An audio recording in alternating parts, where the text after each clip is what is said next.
और अब NDTV Toyota की खास मुहिम आओ अपने पहाड़ बचाएं। आज बात कर्नाटक की, जो हाथियों के लिए जाना जाता है। हाथी यहाँ का राज्य पशु भी है, लेकिन यहाँ के जंगलों में इस सब के बावजूद ये संकट में है।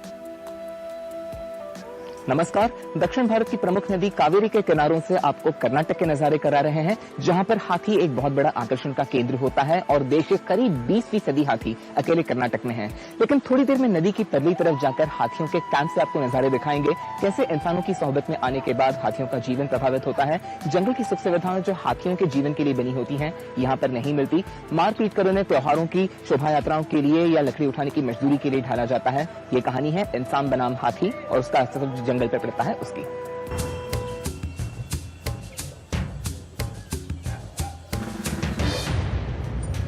ये हाथी कहने को जंगली और खतरनाक थे, जंगल में आजाद थे, अब इंसानों के गुलाम हैं। इनका गुनाह यही था कि ये इंसानी बस्ती के ज्यादा ही पास आ गए। सिमटते जंगलों से खाने की तलाश में या राह भटक कर बौराई हालत में। हाथी का ये बच्चा अभी अभी कैंप में आया। आदत डलने तक ये रेडियो कॉलर इसका ठिकाना बताता रहेगा। कर्नाटक में करीब 6000 हाथी राज्य के जंगलों में पैदल घूमकर ठिकाने बदलते रहते हैं और यहीं हाथी इंसान का टकराव शुरू होता है। वैसे खूंखार हाथी से पालतू जानवर का सफर कैसे पूरा होता है? ಅವರು ಹಗಲು ರಾತ್ರಿ ಫ್ರೀ ಆಗಿ ಇರ್ತವೆ। हाथी की खुराक अपने काबू में हो तो हाथी भूख के आगे मजबूर होने लगता है। एक्स्ट्रा फूड नम्दु ಒಂದು अट्रैक्शन। जानकार कहते हैं कि 70 साल तक जीने वाला हाथी पूरी इंसानी कैद में 21 साल तक बमुश्किल जीता है। जो खुशनसीब हैं उन्हें गुलामी की जिंदगी तो नसीब होती है। 28 बदनसीब ऐसे हैं जो 2 साल में भयानक मौत की भेंट चढ़े बिजली के करंट से। ये तार कूर के आसपास कई खेतों में दिख जाएंगे। किफायत के नाम पर कहीं कहीं तो इनमें सीधे बिजली छोड़ी जाती है। बिजली के ऐसे कई तार कावेरी की तराई में मसाले और कॉफी उगाते किसानों के खेतों के इर्द गिर्द दिख जाएंगे। विडंबना यह है कि इनमें से सीधी बिजली छोड़ना ज्यादा सस्ता है और नियंत्रित बिजली छोड़ना उतना ही महंगा, लेकिन इनका सीधा खतरा हाथी और दूसरे वन्य जानवरों पर पड़ता है।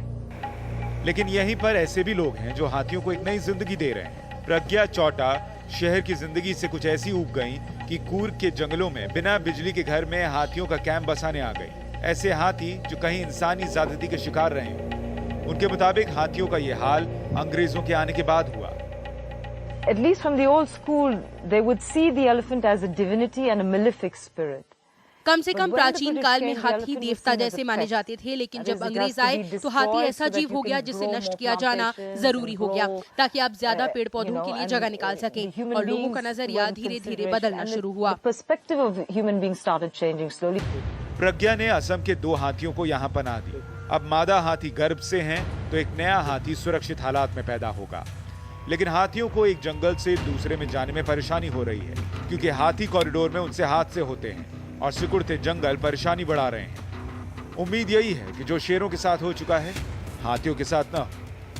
दोबारे के हाथी जंगल से कैमरा पर्सन नजीर शेख के साथ Yogesh Damle, NDTV India.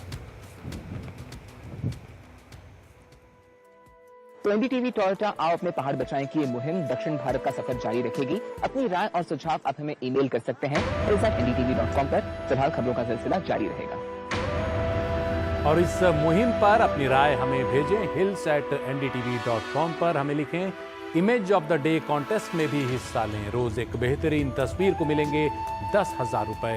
ndtv.com/hills पर लॉग ऑन कर हिस्सा ले सकते हैं आप इस कॉन्टेस्ट में। और अब देखते हैं आज का विजेता कौन है।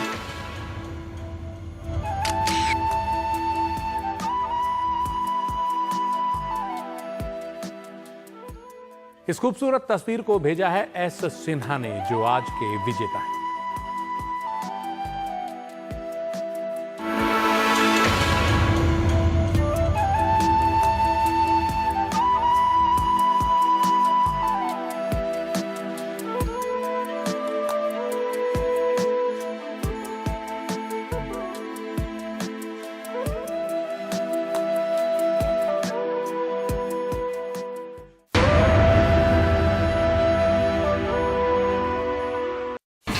India's #1 news app.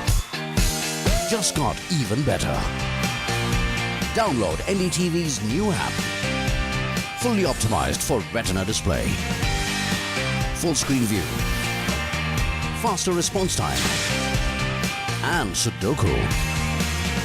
NDTV's new iPad app. Download now.